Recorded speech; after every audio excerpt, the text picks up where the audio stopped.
You're self-employed. You make good money, but your tax returns, those tell a different story. You write off everything that you can. So on paper, you look broke. It's one of the benefits of being self-employed. Banks see your tax returns and they say, no way you're getting a loan, even though your bank account shows consistent deposits every single month. Here's the solution to that. You need to look at a bank statement loan. They let you qualify using your actual monthly business cash flow into your bank account instead of what's reported on your tax returns. What are bank statement loans? Bank statement loans flip the script on traditional mortgage financing. Instead of showing W-2s and tax returns, you show bank statements instead. Here's how it works.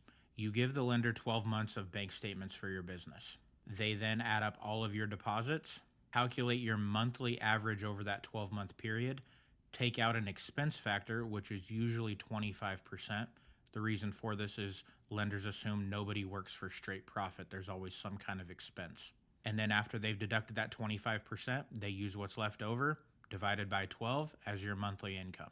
No tax returns, no pay stubs, no employment verification letters, just your bank deposits proving the money you make. This works for a lot of business owners because it shows the reality of how your business operates. You're cash flow heavy. Your tax returns only show what's left after you've written everything off. So who needs these kind of loans? You're a perfect candidate if you're self-employed or you're a 1099 contractor.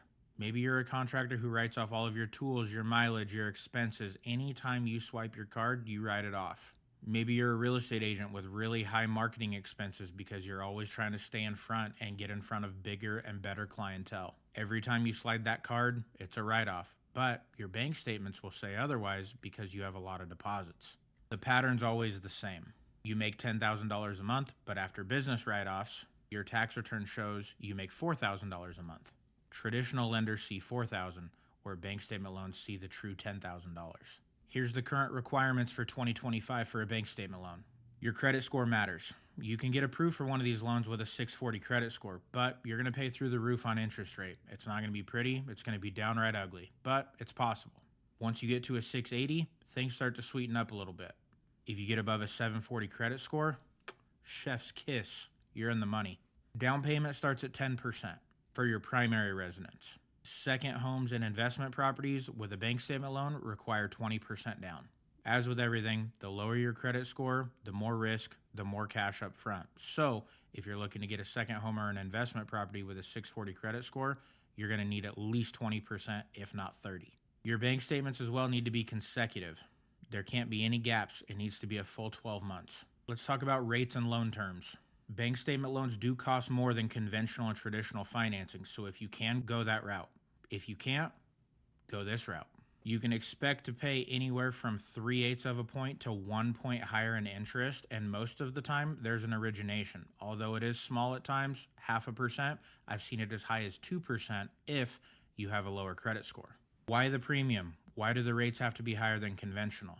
You have to keep in mind, you're not using traditional financing.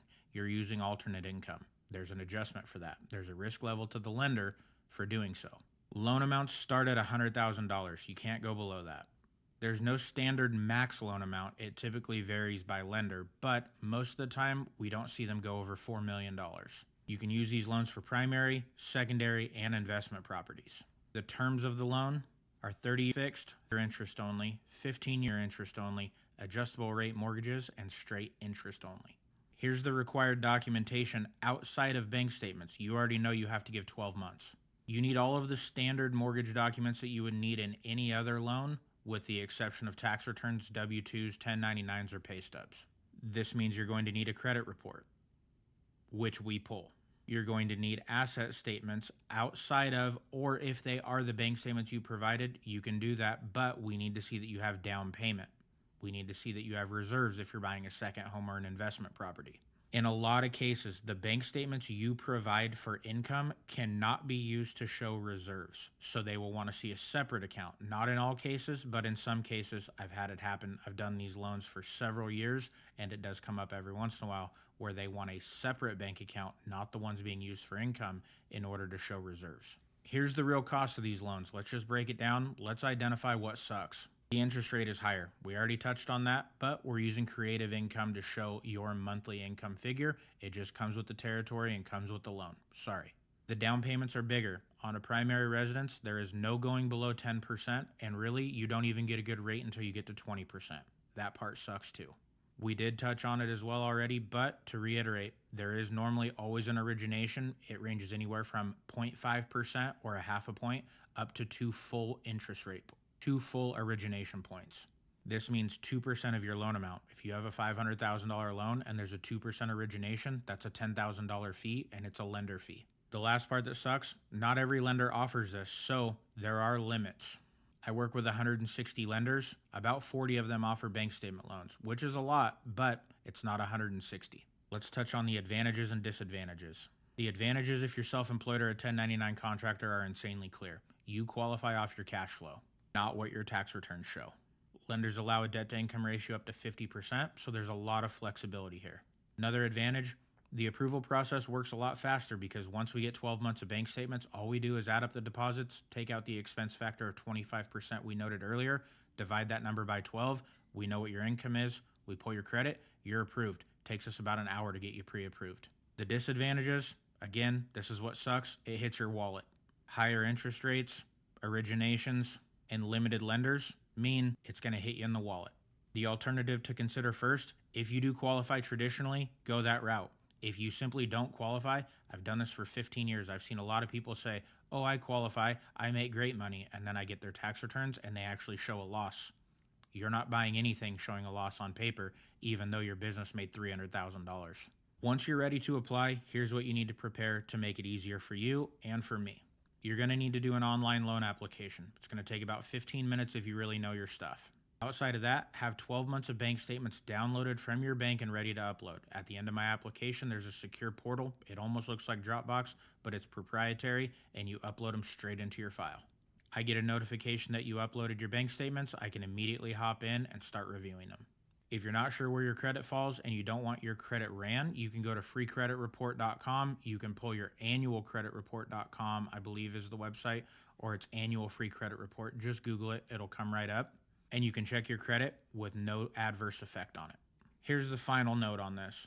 Bank statement loans solve a specific problem for a specific group of people. Business owners who write off a lot on their taxes. But they cost more. Higher rates, higher fees, less lending options.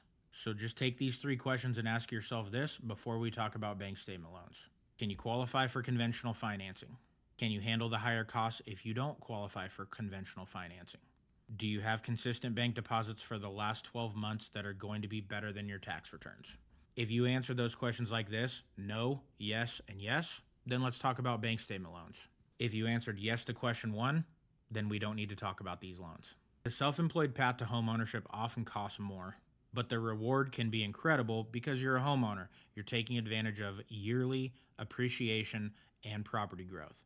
Every year, home prices have risen at least 4% for the last 20 years. Well, since 2008. It's possible to own a home if you know the right programs and you know the right products and you work with the right partner to get you to your end goal. If you guys like this video, make sure you subscribe. We're going to be doing more like this, and we'll see you on the next one.